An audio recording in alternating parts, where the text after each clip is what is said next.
वृंदावन का एक साधु अयोध्या की गलियों में बड़े प्रेम से राधे कृष्ण जपते हुए जा रहा था। तभी अयोध्या का एक साधु वहां से गुजरा। उसने यह सुनते ही कहा, अरे भाई, जपना ही है तो सीताराम जपो, ये टेढ़े का नाम क्यों जपते हो? वृंदावन वाला साधु यह सुनकर भड़क गया और बोला, जरा जुबान संभाल कर बात करो, हमारी जबान पान खिलाती है तो लात भी खिलाती है, मेरे इसको टेढ़ा कैसे कह दिया?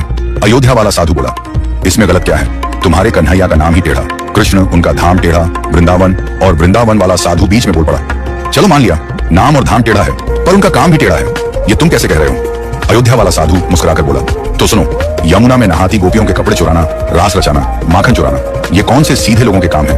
और सच बताऊं, आज तक मैंने उन्हें कभी सीधे खड़े नहीं देखा। ये सुनकर वृंदावन के साधु को बड़ी बेइज्जती महसूस हुई।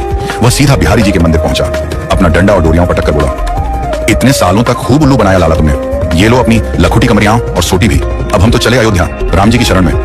बिहारी जी मंद मंद मुस्कुराते हुए उसके पीछे पीछे आए, उसकी बांह पकड़कर बोले, अरे भाई, लगता है किसी ने तुझे गलत भड़का दिया है, पर अगर जाना है तो तेरी मर्जी, बस इतना तो बता दे कि राम जी सीधे और मैं टेढ़ा क्यों? इतना कहकर बिहारी जी कुएं की तरफ नहाने चल दिए। वृंदावन वाला साधु गुस्से में बोला, नाम टेढ़ा कृष्ण, धाम टेढ़ा वृंदावन, काम सारे टेढ़े, कभी कपड़े चुरा लिए, कभी गोपियों के वस्त्र, और सीधे खड़े तो आज तक किसी ने देखा ही नहीं। अपनी सारी भड़ास वह वहीं निकाल बैठा। बिहारी जी मुस्कुराते रहे और चुपके से अपनी बाल्टी कुएं में गिरा दी। फिर बोले, अच्छा तू जा, लेकिन जरा मदद तो कर, सरिया ला कर दे ताकि मैं अपनी बाल्टी निकाल लूं। साधु सरिया ले आया। श्री कृष्ण ने उसे बाल्टी निकालने की कोशिश की, पर सफल न हो सके। साधु हंसकर बोला, अरे इतनी अकड़ नहीं है क्या? सीधे सरिये से भला बाल्टी कैसे निकलेगी? जरा सरिये को टेढ़ा कर फिर देख, एक बार में बाल्टी निकल आएगी। बिहारी जी मुस्कुराकर बोले, देखा, जब सीधेपन से एक छोटे से कुएं से एक छोटी सी बाल्टी नहीं निकल पा रही तो सोच, इतने बड़े भवसागर से तुम्हें कैसे पार लगाऊंगा?